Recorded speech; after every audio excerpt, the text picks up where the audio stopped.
नमस्कार, स्वागत है आपका गैलेक्सी टीचर क्लासेस पे, जहां पिछले वर्ष में आए प्रश्न पत्रों को हम सीटेट की परीक्षा को सॉल्व कर रहे हैं और साथ ही साथ उन प्रश्नों पे चर्चा करते हुए आपको आगामी वर्षों में आने वाले प्रश्नों के साथ साथ अगस्त में होने वाली परीक्षा के मद्देनज़र हम आपकी तैयारी करवा रहे हैं कि कैसे प्रश्न आएंगे और कैसे हमें उन्हें सॉल्व करना है। मैं आपको हिंदी व्याकरण और हिंदी शिक्षण शास्त्र के प्रश्नों से आपको रूबरू करा रही हूं और साथ ही साथ प्रश्नों को हल करते हुए कैसे आगे आपको उस टेक्टिस पे, उस आधार पे अपने प्रश्नों को हल करना है, ये बता रही हूँ। तो आते हैं सीधे 28 दिसंबर 2021 के आए हुए प्रश्न पत्र में हिंदी व्याकरण और हिंदी शिक्षण शास्त्र के प्रश्न पत्र को हम देखेंगे। सबसे पहले हम बात करेंगे भाग 1, जो गद्यांश और पद्यांश के प्रश्नों से होता है, जिसमें हिंदी व्याकरण से संबंधित प्रश्न आते हैं। तो सीधे आते हैं अपने प्रश्न पत्र पर, जहां गद्यांश और पद्यांश के प्रश्न हैं जिन्हें हम सॉल्व करेंगे। सबसे पहला है आपका जो पहला प्रश्न, प्रश्न संख्या 1 से 9 तक, वो गद्यांश का है। और गद्यांश में देखिए स्टार्टिंग में पत्र है। ये क्या है? पत्र है। और पत्र के शुरुआत में पूज्य पिताजी महाराज, अब देखिए यहाँ पे लिखा हुआ है कि अपने पिताजी को संबोधित किया गया है। जो पत्र लिखा गया है, जिसने लिखा है अपने पिताजी को संबोधित किया है। और उसके बाद वंदे मातरम, बेटा ये व है, ब लिखा हुआ है, वंदे मातरम। इसके बाद स्थान कहाँ से है? वो है दिल्ली जेल, 26 अप्रैल 1929। अब चूंकि हमें तथ्यात्मक रूप से कई चीजें मिल रही हैं कि एक पत्र है जिसे एक व्यक्ति ने अपने पिता को लिखा है, तो पहली चीज हमें जो याद रखनी है वो क्या, कि यह जो लेटर है ये पिता को संबोधित करते हुए लिखा गया है। स्थान क्या है? दिल्ली जेल। अब हमें कुछ चीजें याद रखनी है कि मान लीजिए ये प्रश्न बनेगा तो हमें याद रहेगा, तो उसको हम अंडरलाइन कर लेंगे। इसीलिए मैं कहती हूँ जब भी प्रश्न पत्र आप खोलेंगे परीक्षा में, सबसे पहले गद्यांश के प्रश्न पढ़िए, फिर गद्यांश को सजग होकर पढ़िए। अधिकतर प्रश्नों के उत्तर आप सही दे लेंगे मात्र एक बार के पढ़ने में, ठीक है? और कई बार पढ़ने की जरूरत नहीं होती है। हमें मात्र प्रश्नों को समझना है कि प्रश्नों की प्रकृति क्या है, प्रश्न क्या पूछे गए हैं और गद्यांश में उसका उत्तर कहाँ निहित है, कहाँ छुपा हुआ है, हमें इसको जांच लेना होता है। चलिए आते हैं पत्र में क्या लिखा है कि अर्ज यह है कि हम लोग 22 अप्रैल को पुलिस की हवालात से दिल्ली जेल में मुंतकिल कर दिए गए थे। अब देखिए बेटा, यहाँ पे जो सबसे जरूरी चीज कि 26 अप्रैल को लिखा गया है और जो लिख रहा है वो बता रहा है कि 22 अप्रैल को पुलिस की हवालात से दिल्ली जेल में ट्रांसफर कर दिया गया, स्थानांतरण कर दिया। कहाँ पे? मुंतकिल कर दिए गए थे और इसी वक्त दिल्ली जेल में ही हैं। अब जो व्यक्ति अपने पिताजी को बता रहे हैं वो क्या कह रहे हैं कि 22 अप्रैल को हम यहाँ दिल्ली जेल में आ गए थे। हम लोग 22 अप्रैल को पुलिस की हवालात में थे, उसके बाद हमको दिल्ली जेल में 22 अप्रैल को डाल दिया गया। और जब मैं पत्र लिख रहा हूं उस वक्त भी दिल्ली जेल से लिख रहा हूं। मुकदमा 7 मई को जेल के अंदर ही शुरू होगा और जिस मुकदमे के तहत इनको हवालात से जेल में भेजा गया वह मुकदमा 7 मई को शुरू होगा जेल के अंदर। गालिबन 1 माह में सारा ड्रामा खत्म हो जाएगा। अब देखिए इसमें पिताजी को क्या बताया गया है कि गालिबन मतलब कम से कम, ज्यादा से ज्यादा। एक गालिबन हम क्या करते हैं इसको, एक जब हम कोई बात शुरू करते हैं तो एक संशय कि ये हो सकता है इतने देर में ये चीज हो जाए, तो हम गालिबन शब्द का प्रयोग करते हैं कि मोटा मोटी इतने समय तक ये चीजें हो जाएंगी। तो कह रहे हैं कि 1 माह में सारा ड्रामा खत्म हो जाएगा। जो ये मुकदमों के चक्कर हैं वो हो सकता है कि फैसला आ जाए। ड्रामा का मतलब जो मुकदमा बनाया जाएगा, जेल में उसकी सुनवाई होगी, हो सकता है 1 माह तक इसका ड्रामा खत्म हो जाए। मुझे मालूम है कि आप यहाँ तशरीफ लाए थे। तशरीफ लाए थे, यहाँ पे देखिए उर्दू शब्दावली है। तशरीफ लाए थे मतलब आप यहाँ पे आए थे और किसी वकील वगैरह से बातचीत की थी और मुझसे मिलने की कोशिश भी थी, लेकिन सब इंतजाम ना हो सका। पिता के पत्र में कहा गया कि आप आए थे, मुझे ये मालूम चला, लेकिन आपने कोशिश की, मुलाकात मुझसे ना हो पाई। लेकिन जो आपने कपड़े मुझे दिए थे, कपड़े मुझे परसों मिले। मुलाकात आप जिस दिन तशरीफ लाए हो सकेगी। करें कि अब आपसे मुलाकात जब आप आएंगे तो हो पाएगी। आप खामख्वाह का मतलब क्या होता है कि आप जबरदस्ती, कोई मतलब कोई जरूरत नहीं है, परेशान होने की जरूरत नहीं है, तो आप खामख्वाह ज्यादा तकलीफ न कीजिएगा। अगर आप मिलने के लिए आए तो अकेले आइएगा। अब दरख्वास्त की गई है, मतलब अपने पिताजी से कहा गया है कि अगर आपको मिलना भी फिर भी है, वैसे आने की ज़रूरत नहीं है, अपने आप को कष्ट देने की ज़रूरत नहीं है, लेकिन अगर आप आए तो अकेले आइएगा। वालिदा साहिबा, वालिदा किसको कहते हैं? कहते हैं माँ को। तो कह रहे हैं कि माँ को, वालिदा साहिबा को साथ न लाइएगा, खामख्वाह वो रो देंगी, है ना, मतलब वो परेशान होंगी, रो देंगी, तो उनको परेशान करने के लिए मत लाइएगा। घर के सब हालात आपसे मिलने पर मालूम हो सकेंगे, हाँ अगर हो सके तो गीता रहस्य। अब देखिए अपने पिताजी से कह रहे हैं कि गीता रहस्य, नेपोलियन की मोटी सुआने उम्री, जिसमें नेपोलियन ने किताब लिखी है अपने पूरे जीवन गाथा के बारे में वो, और अंग्रेजी के कुछ आला नावल, आला मतलब जो प्रसिद्ध नावल हैं, जो बहुत विश्व विश्रुत हैं, जो बहुत प्रसिद्ध हैं, उन्हें ले आइएगा। तो 3 चीज़ मंगाए हैं, पहला है गीता रहस्य, दूसरा है जो नेपोलियन की अपनी संस्मरण है, जो उनकी जीवन के ऊपर किताब है वो, और आला नावल किसके? अंग्रेजी के कुछ आला नावल लाइएगा। इस वक्त पुलिस हवालात और जेल में हमारे साथ निहायत अच्छा, निहायत का मतलब एकदम अच्छे से, निहायत अच्छा सलूक हो रहा है। मुझे आपका एड्रेस मालूम नहीं है, इसीलिए कांग्रेस दफ्तर के पते पर लिख रहा हूं, आपका ताबेदार भगत सिंह। अब देखिए यहाँ स्पष्ट हो गया किसने लिखा है, भगत सिंह जी ने अपने पिता को पत्र लिखा है। उस पत्र का अंश आपके गद्यांश में दिया है। भगत सिंह पंजाब से थे, ठीक है, पंजाब से थे, और उस वक्त जब ये लोग स्वतंत्रता संग्राम की लड़ाई लड़ रहे थे, उस समय हिंदी भाषा के मानक में आप जानते हैं कि उर्दू और हिंदुस्तानी मिलीजुली भाषा का प्रयोग हो रहा था। तो यहाँ पे जो भी भाषा का रूप आप देख रहे हैं, माँ के लिए वालिदा शब्द का प्रयोग है, तो पंजाबी एक्सेंट भी आपको मिलेगा, पंजाबी के भी शब्द मिलेंगे, उर्दू के भी मिलेंगे, हिंदुस्तानी, तो सब मिला जुला शब्द है, क्योंकि उस समय भाषा का विकास हो रहा था। तो अब देखिए यहाँ पे आपका ताबेदार, आपके आज्ञा का पालन करने वाला, आपका आज्ञा पालक, आपका पुत्र भगत सिंह। और ये स्पष्ट हो गया कि इस पत्र को भगत सिंह जी ने लिखा है, 26 अप्रैल को 1929 में लिखा था, और 22 अप्रैल को वो दिल्ली की जेल में लाए गए थे, और उन्होंने अपने पिताजी से कुछ चीज़ें मंगाई थी। इस पूरे पत्र में उन्होंने इन चीज़ों का उल्लेख किया कि मैं 22 अप्रैल को यहाँ, जब मैं 26 अप्रैल को से लिख रहा हूँ, 22 को मैं आ गया था, हवालात से हमें लाके दिल्ली जेल में डाला गया है, हमारे साथ अच्छा व्यवहार हो रहा है, आइएगा मिलने। मिलने आप आए थे, मुलाकात नहीं हुई, लेकिन अगर मिलने आइएगा तो माँ को लेके मत आइएगा, अच्छा सुलूक हो रहा है, और अगर आइएगा भी आप तो मेरे लिए कुछ जरूरी किताबों को लेके आइएगा, जिसमें गीता रहस्य को मंगाया था, नेपोलियन के जीवन पे लिखा हुआ किताब उसको मंगाया था, और अंग्रेजी के कुछ उपन्यासों की बात की थी उसको मंगाया था। अब देखते हैं कि प्रश्न क्या है। देखिए पहला प्रश्न आपके सामने है कि वालिदा साहिबा को साथ ना लाने की बात क्यों लिखी थी। अब देखिए खामखाह वो रो देंगी, ये लाइन थी पूरी कि खामखाह वह रो देंगी। अब यहाँ देखिए क्या लिखा है ऑप्शन, कि वालिदा के ऊपर घर के दायित्व थे। बिल्कुल नहीं, हर माँ के ऊपर घर के दायित्व होते हैं, तो बच्चे इसलिए अपनी माँ को नहीं आने की बात नहीं करेंगे कि दायित्व है उनके ऊपर, वजह कुछ और होगी। कह रहे वालिदा को उनकी स्थिति देखकर दुख होगा, वालिदा को मिलने की अनुमति नहीं मिलेगी, वालिदा के लिए यात्रा करना उचित नहीं था। अब देखिए यहाँ पे अनुमति की बात भी नहीं है, यात्रा करने की बात नहीं है। जब बच्चा अपने पिता से कह रहा है, या भगत सिंह जी अपने पिताजी से कह रहे हैं कि खामखा मुझे देख के वो रो देंगी, तो जब माँ अपने बच्चे को जेल में देखेगी तो कोई भी माँ रो ही देगी, तकलीफ होगी। तो यहाँ पे सही उत्तर क्या होगा कि उनकी माँ को उनकी इस स्थिति को देख के तकलीफ होगी, दुख होगा, इसीलिए वो नहीं चाहते हैं कि उनकी माँ जेल में उनको देखने आए। तो पहले प्रश्न का उत्तर बी हो जाएगा कि उनकी स्थिति देख के उनकी माँ को तकलीफ होगी। देखिए दूसरा कि भगत सिंह ने अपने पिता से क्या नहीं मंगवाया था। चलिए बहुत ही सही प्रश्न पूछा। जब मैं आपसे बता रही थी तो मैंने कुछ कहा था, कुछ चीज़ों को हमें अंडरलाइन करना। अगर आपने किया होगा तो आपको सेकेंड्स नहीं लगेंगे इस प्रश्न का उत्तर देने में कि सही उत्तर क्या है। उन्होंने नेपोलियन की जीवनी भी मंगाई थी, अंग्रेजी के उपन्यास भी मंगवाए थे और गीता रहस्य भी मंगवाया था। क्या नहीं मंगवाया था? हिंदी के उपन्यास। तो आप तुरंत सही उत्तर उसका दे देंगे क्योंकि आपने पहले ही रेखांकित कर रखा है और आपको पूरी तरह से याद रहने वाली बात है। तो प्रश्न उत्तर आपका गलत नहीं होगा। तीसरे प्रश्न पे आते हैं जल्दी से कि भगत सिंह ने अपने पिता को पत्र उनके पते पर क्यों नहीं लिखा।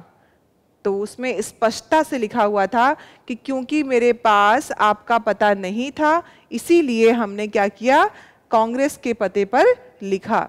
करें कि पिता का पता नहीं मालूम था, वहां स्पष्टता कहा था कि मुझे आपका पता नहीं मालूम था, इसीलिए आपका डी का उत्तर सही हो जाएगा बनिस्बत किसके, इन तीनों के।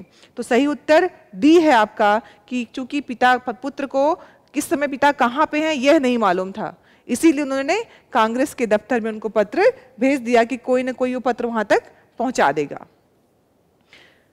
चलिए उसके बाद है चौथा कि कपड़े मुझे परसों मिले। ओके, तो भगत सिंह जी को कपड़े किस तारीख को मिले होंगे? अब पत्र लिख रहे हैं कब? 26 तारीख को। लाए गए कब? 22 तारीख को। आपने अंडरलाइन पहले ही कर लिया था। अब देखिए 26 अप्रैल 1929 में तो पत्र लिख रहे थे, पत्र कब किया गया? ये लिखा गया दिन है पत्र को। 20 अप्रैल को कुछ नहीं हुआ था, 22 अप्रैल को लाए गए थे, तो जाहिर सी बात है 24 तारीख की बात कर रहे थे कि 24 तारीख को हमें कपड़े मिल गए थे। 26 को पत्र लिखा गया, 22 को वो लाए गए, तो बीच में आपको कौन सी डेट मिली? 24 की, क्योंकि परसों की बात की गई, तो आपका सही उत्तर हो जाएगा। देखिए कितना आसान हो जाएगा जब हम चीज़ों को अंडरलाइन कर देंगे, क्योंकि प्रश्न का उत्तर गद्यांश में छुपा होता है। हर बार मैं आपको कहती हूँ कि बस ध्यान से एक बार अच्छे से गद्यांश पढ़ेंगे, प्रश्न का उत्तर गलत नहीं होगा।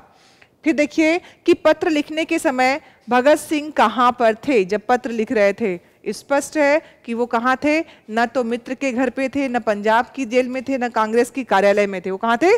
दिल्ली जेल में थे। उन्होंने पहले ही पैराग्राफ में, पहली ही लाइन में स्पष्ट होकर लिखा था कि हवालात से दिल्ली के जेल में हमको वहां पे ट्रांसफर कर दिया गया, वहां पे भेज दिया गया।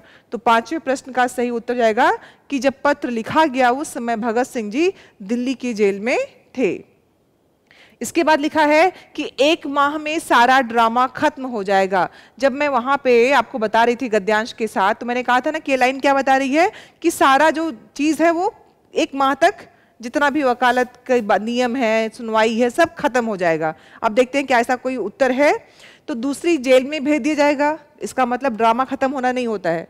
ड्रामा खत्म का मतलब जो चीज चल रही है वो सब खत्म हो जाएगी, तो वकील का इंतजाम भी नहीं होगा। अगला है सेंटेंस कि निर्णय सुना दिया जाएगा, 1 माह में ही वो सुनवाई करके सारा मामला खत्म कर देंगे, जो होना होगा वो हो जाएगा, सजा की अवधि घट जाएगी। इसकी बात वो बिल्कुल नहीं कर रहे थे। सारा ड्रामा, क्योंकि अंग्रेजों की सरकार, अंग्रेजों ने जेल में डाला, अंग्रेज सुनवाई कर रहे हैं, उनके न्यायालय सब कुछ उनका, तो उन्होंने कहा कि ड्रामा जो हो रहा है दिखाने का, सुनवाई करने का, वो सब खत्म हो जाएगा। बचना होगा तो बच जाऊंगा, फांसी चढ़ना होगा तो फांसी चढ़ जाऊंगा। उन्होंने सीधे लिखा कि जो अंग्रेजों का ड्रामा है वो अपने आप खत्म हो जाएगा। तो आपके प्रश्न का सही उत्तर सी हो जाएगा कि निर्णय हो जाएगा। फिर 7वां प्रश्न है आपके सामने कि आला का क्या अर्थ है। जब मैं आपको आला नोबेल की उन्होंने बात की थी कि अंग्रेजी की आला नोबेल, अब आला का मतलब सबसे अच्छे, तो यहाँ पे देखते हैं कि अच्छे के अर्थ में कौन शब्द है? निकृष्ट बिल्कुल नहीं, रोचक बिल्कुल नहीं, पठनीय नहीं, बल्कि उत्कृष्ट। जो सबसे बेहतरीन होंगे तो उनको हम बोलते हैं उत्कृष्ट। जो सबसे अच्छी चीज होगी वो क्या होगी? उत्कृष्ट होगी। तो यहाँ पे आला शब्द जो कि उर्दू का शब्द है, उसका सही उत्तर उत्कृष्ट हो जाएगा। तो प्रश्न संख्या 7 का सही उत्तर डी हो जाएगा। आइए देखते हैं प्रश्न संख्या 8 में क्या पूछा गया है कि कौन सा शब्द भिन्न है? तब्दील, रहस्य, तशरीफ और फिक्र। अब देखिए आपको पढ़ते ही समझ में आ जाएगा कि जितने भी शब्द हैं एक भाषा के हैं और एक दूसरे भाषा से इतर होगा। तो देखते हैं कौन सा वो शब्द है। वो है आपका तब्दील, उर्दू शब्द, तो ये बिल्कुल नहीं। तशरीफ बिल्कुल नहीं, फिक्र बिल्कुल नहीं। शब्द कौन सा है? रहस्य। सारे रहस्य से पर्दा उठ जाएगा। तो इन सब से जो भिन्न शब्द है वो क्या है? रहस्य शब्द है। तो आपका उत्तर बी हो जाएगा। अब देखिए अगला फिर पूछा गया कि जेल में हमारे साथ निहायत अच्छा सलूक हो रहा है, तो सलूक शब्द का सही अर्थ क्या होगा? रेखांकित के लिए सही शब्द का चयन। ए है तिरस्कार, बी है गुणगान, सी है सम्मान और डी है व्यवहार। जब निहायत ही क्या कहा उन्होंने कि निहायत अच्छा, अब 2 शब्द हैं अच्छे विशेषण के साथ, तो जाहिर सी बात है कुछ अच्छी ही बात होगी। तो यहाँ पे तिरस्कार नहीं होगा, गुणगान भी नहीं होगा, क्योंकि वो व्यवहार, उनके साथ क्या होता है, किसी के साथ हम व्यवहार करते हैं। तो निहायत क्या कर रहे हैं, अच्छा सुलूक, सुलूक को हिंदी में व्यवहार करते हैं, व्यवहार करना कहते हैं, सलूक करना, व्यवहार करना। तो यहाँ पे अर्थ क्या हो जाएगा, व्यवहार। आपका डी सही उत्तर हो जाएगा। तो गद्यांश से 9 प्रश्न। आपने देखा 9 अत्यंत सरलतम प्रश्न कैसे हुए, क्योंकि आपने गद्यांश को ध्यान से देखा और गद्यांश के अनुरूप ही समस्त प्रश्न आपकी समझ में आ गए, अगर आपने अपने गद्यांश को समझ लिया तो। अब उसके बाद देखिए आपके पास है पद्यांश को पढ़कर दिए गए प्रश्नों का उत्तर दीजिए, और प्रश्न 10 से 15 तक की संख्या में है। अब देखते हैं कि पहले इसकी हम कविता पढ़ लेंगे। उसके बाद कविता है कि पंखों से रे फैले फैले ताड़ों के दल। अब देखिए ताड़ों के पेड़ों की बात कर रहे हैं कि पंखों जैसे जो ताड़ के वृक्ष हैं उनके जो दल है, मतलब कई सारी श्रृंखला किसकी है, ताड़ के वृक्षों की, और उसके जो बड़े हाथों से भी पत्ते, जो पत्ते हैं वो पंख की तरफ फैले दिख रहे हैं। लंबी लंबी अंगुलियां हैं, चौड़े करतल। आपने ताड़ के पेड़ देखे होंगे, तो जो उसके आगे की तरफ जो नुकीला निकला होता है उसको कवि ने क्या मान लिया है, उंगली मान ली है। ताड़ के एकदम शीर्ष पे जो नुकीला उसमें निकला होता है उसको उंगली माना गया है, और जो उसके पत्तों के शुरुआत है उसको करतल माना गया है। तो हमारी हथेली होती है, फिर हमारी उंगलियां होती हैं, और ताड़ के पत्ते भी ऐसे फैले फैले होते हैं। तो क्या कह रहे हैं कभी कभी कल्पना कर रहा है मानवीकरण, कि ऐसा लगता है कि वो पत्तों का जो ऊपरी शीर्ष भाग है, जो यहाँ की शुरुआत वाले पत्तों के हैं, वो उंगलियां हो, मानो उसका जो पत्ता हो, जो उसका मध्य भाग हो, जो शुरुआत हो पत्ते की, वो उसकी हथेली की तरह लग रहे हैं। तड़तड़ पड़ती धार वार की वारी क्या होता है, जल। अब जल कौन सा, वर्षा का। तो कह रहे तड़तड़ पड़ती धाड़ वार की उन पर चंचल। और जो पत्ते हैं, जब वर्षा ऋतु होती है तो वर्षा की बूंदे, जो वर्षा का जल है जब उन पे पड़ता है तो उस पे तड़तड़ की आवाज, तड़तड़ की ध्वनि आती है। किससे, उन पत्तों से उठने वाले पानी के पड़ने से आवाज, ध्वनि। तो चंचल, ऐसा लगता है कि जल गिरेगा, पत्तों से फिर उछलेगा, तो वो चंचलता दिखाई देगी उसमें।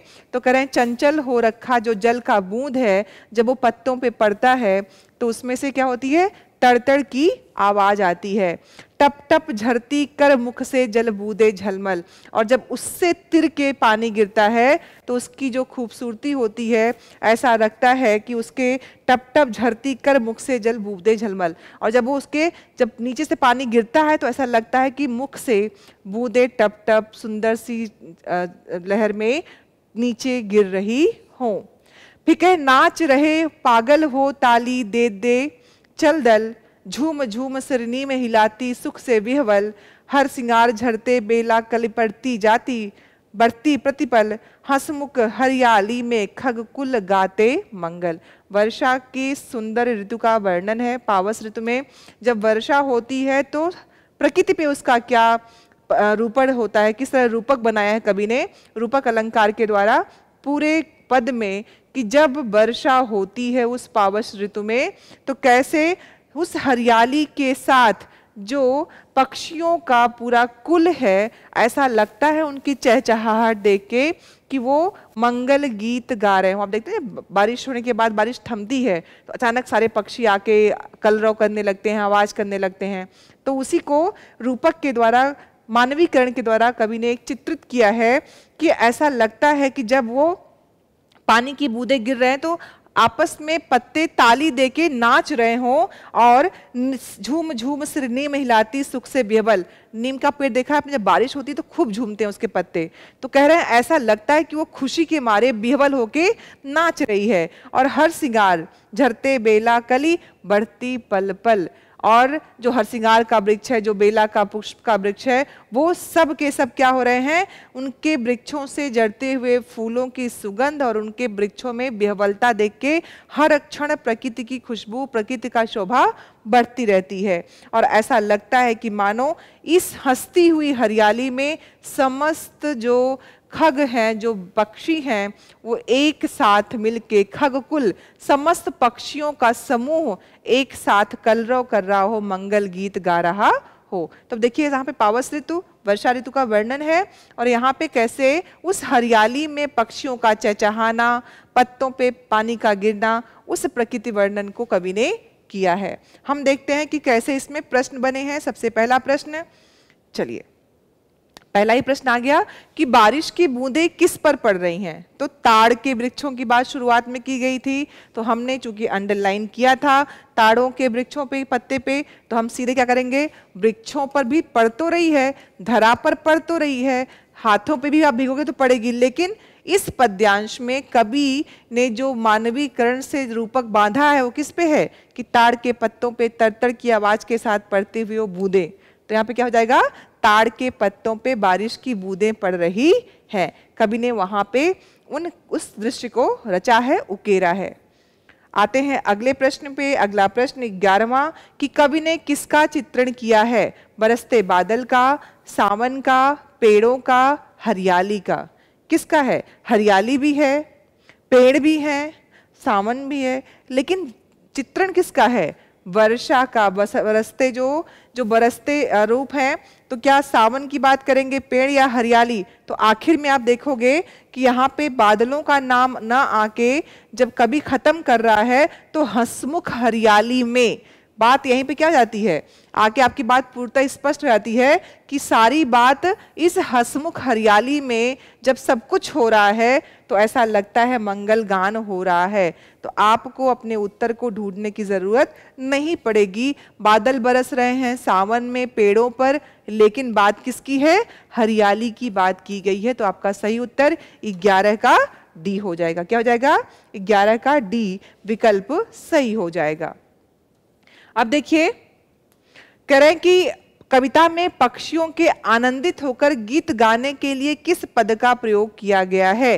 क्या पंखों से रे फैले फैले, नहीं, यहाँ पे तो करतल बनाया गया था, तरतर की आवाज वहां से आ रही है। ताली देकर चल दल, यहाँ भी नहीं, ऐसा लगता है कि जब आपस में टकरा रहे हैं पत्ते तो वो ताली दे रहे हैं, तो यहाँ भी मंगल गीत की बात नहीं है। खगकुल गाते मंगल, अब लिखा है कि पक्षियों के आनंदित होकर गीत गाने, ठीक है ना। तो खगकुल गाते मंगल या हंसमुख हरियाली में खगकुल गाना गाने की बात है, तो डी भी सही नहीं होगा, खगकुल गाते मंगल सही हो जाएगा। क्योंकि क्या पूछा गया है, पक्षियों के आनंदित होकर गीत गाना, तो खगकुल गाते मंगल, क्या गा रहे हैं, मंगल गीत। कौन गा रहे हैं, पक्षी गा रहे हैं। तो यहाँ पे इस पद का प्रयोग किया गया है। क्योंकि डी में देखिए मंगल गीत की बात नहीं की गई है, सिर्फ आपको उलझाने के लिए दिया गया है डी का विकल्प। तो आपको सजग होकर अपने प्रश्न का उत्तर देना होता है, और आप ध्यान से पढ़ेंगे तो स्वयं उत्तर दे पाएंगे, वहां जरा भी गलती नहीं होगी। तो हमारा सही उत्तर हो जाएगा कि खगकुल गाते मंगल, इस पद में आनंदित होकर पक्षियों के गीत गाने की बात की गई है। अब पूछा है कि आनंदित होकर कौन झूम रहा है। तो जब मैं आपको व्याख्या कर रही थी तो वहां पे हरसिंगार की बात अलग, बेला की बात अलग, ताड़ की बात अलग, लेकिन झूमने की जब बात आई थी तो किसकी आई थी, न तो पीपल की, न बेला की, न हरसिंगार की, किसकी, नीम के झूमने की बात कर रहे थे कि बिहवल होके ऐसा लगता है कि नीम का वृक्ष बिहवल होके झूम रहा हो। तो कौन झूम रहा है, नीम का पेड़ झूम रहा है उस बारिश से। तो आपका सही उत्तर ए हो जाएगा। फिर आपका प्रश्न है तड़तड़ किस प्रकार का शब्द है। तड़तड़, अब यहाँ पे क्या यौगिक शब्द है या योगरूढ़ शब्द है या संयुक्त शब्द है या पुनरुक्त शब्द है। तो बच्चों यहाँ पे देखिए शब्द कौन कौन से होते हैं, आपको पता है रूढ़ शब्द, जब जो उत्पन्न हुए जैसे थे वही शब्द क्या होते हैं, रूढ़ शब्द। जैसे आम शब्द, राम शब्द, ये क्या है, ये शब्द मूल रूप में है तो उसको हम बोलते हैं रूढ़, जो अपने मूल रूप में हो। यौगिक शब्द कौन से होते हैं, जो मिलके बने होते हैं, जैसे हम संज्ञा बना देते हैं, संज्ञा शब्द हो, या फिर आपकी संधि के शब्द हो, या फिर आपके समासिक शब्द हो, सब क्या है, यौगिक हैं, मिश्रित हैं, मिलके बने। विद्यालय, तो विद्या और आलय दो शब्द थे, उसको हमने योग कर दिया, उसको हमने मिला दिया। योग रूढ़, जो किसी खास अर्थ के लिए प्रयुक्त होते हैं, जैसे गणेश कौन है, गणेश हम ईश्वर को मानते हैं। खगेश, वो भी ईश्वर हैं। नीलकंठ ईश्वर। तो ऐसे शब्द जो किसी के लिए एकदम उसी का नाम, दशानन, तो दशानन शब्द दश धन आनन है, लेकिन किसके लिए बात की जाती है? दोनों शब्दों से न होके जैसे ही हम दशानन नाम लेते हैं रावण की याद आती है, तो वो यौगिक न होके योगरूढ़ शब्द कहलाते हैं, जो किसी एक खास संज्ञा के लिए जाने जाते हों। खगेश मतलब गरुड़ होंगे, कोई और नहीं होगा। धनपति कौन होगा? कुबेर होंगे। तो ऐसे कुछ नाम हैं। कामदेव के लिए हम जानते हैं जिसका शरीर ना हो, जो अतनय हो, वो क्या होगा? कामदेव होगा। तो कुछ ऐसे शब्द है ना जिनके लिए हम जानते हैं कि ये यही संज्ञा है, तो वो होता है योगरूढ़। संयुक्त, जब दो शब्द मिलके कोई शब्द, जैसे टिकट घर, तो उनको संकर शब्द भी कहते हैं, और संयुक्त शब्द जो दो शब्द मिलके कोई एक शब्द बनाते हैं तो उनको हम संयुक्त कहते हैं। तो तड़तड़ क्या है? एक ही ध्वनि, तो ध्वन्यात्मक शब्द। ध्वनि, तड़तड़ क्या है? ध्वनि है। तड़ तड़, पड़ पड़, झड़ झड़, ये ध्वनियां हैं। तो ध्वनियों के शब्द जब दोहराव के साथ आते हैं तो उन्हें हम पुनरुक्त शब्द कहते हैं। क्या कहते हैं? पुनरुक्त शब्द। तो आपका सही उत्तर क्या हो जाएगा? डी, पुनरुक्त शब्द होता है तड़तड़ शब्द। चलिए अगला प्रश्न है, वारी शब्द क्या है? तो वारी शब्द का मैंने अर्थ बताया था, जल होता है। ठीक है ना। एक चीज और कंफर्म कर दूं, ये जो वारी शब्द है बच्चों, इस वारी में अगर आप ज लगा दोगे तो कमल बन जाएगा, इसमें द लगा दोगे तो बादल बन जाएगा, और इसमें धी लगा दोगे तो ये क्या बन जाएगा? समुद्र बन जाएगा। बहुत आसान है। जल के सारे आप पर्यायवाची याद कर लो, ज लगा दो, द लगा दो, धी लगा दो, तो ये कमल हो जाएगा। यहां लगा दोगे तो बादल हो जाएगा, और यहां लगा दोगे तो समुद्र हो जाएगा। बहुत आसान है हिंदी के शब्दों को याद रखना। कितना आसान है। वारी के हमने शब्द याद किए और बस ज, द और धी लगा दिया, हमने कई सारे पर्यायवाची याद कर लिए। तो वारी शब्द का क्या है अर्थ? जल, पानी। ठीक है ना। तो अब यहाँ पे पानी है, जल है। अब पूछा गया है कि ये शब्द क्या है? क्या ये संज्ञा है? क्या ये सर्वनाम है? क्या ये विशेषण है? तो आप जानते हैं कि संज्ञा शब्द किसी वस्तु, व्यक्ति, स्थान या भाव जो दशा स्थिति व्यापार होता है उसको हम कहते हैं। तो यहाँ पे क्या है आपका? ये संज्ञा शब्द है। और कौन सी संज्ञा है ये जातिवाचक संज्ञा में आ जाएगा। तो आपको ध्यान रखना है, जब भी ऐसे शब्द आएंगे तो विशेषण क्या होते हैं? जो संज्ञा और सर्वनाम की विशेषता बताएं। तद्भव शब्द क्या होते हैं? जो शब्द, अब देखिए तद्भव, अगर तत्सम लिखा होता तो आपका उत्तर क्या होता? तत्सम, लेकिन तद्भव लिखा है। जल लिखा होता और तद्भव, पानी लिखा होता और तद्भव लिखा होता तो क्या हो जाता है? ये आपका सही होता तद्भव। लेकिन यहाँ पे क्या लिखा है? वारी शब्द तद्भव, तो तद्भव शब्द नहीं, तत्सम शब्द है। तो यहाँ पे सही उत्तर आपका क्या है? संज्ञा शब्द सही हो जाएगा। तो देखा आपने कितना आसान है। हम अपने प्रश्न पत्र को, जो कि अगस्त में हमारी एग्जाम होने वाले हैं सीटेट का, उसको कितने बेहतर तरीके से दे सकते हैं और उनको हम सॉल्व कर सकते हैं पूरे के पूरे नंबर के साथ, जो आपके हिंदी का पार्ट 1 है, हिंदी व्याकरण।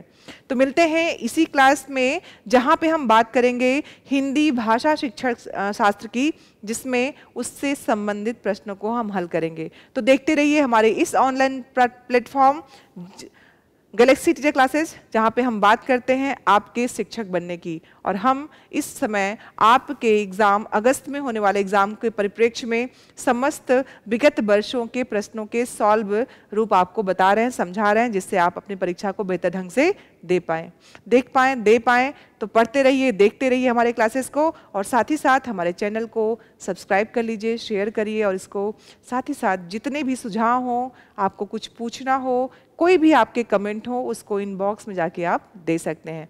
तो देखते रहिए और पढ़ते रहिए। मिलते हैं नेक्स्ट वीडियो में। बहुत बहुत धन्यवाद, आभार।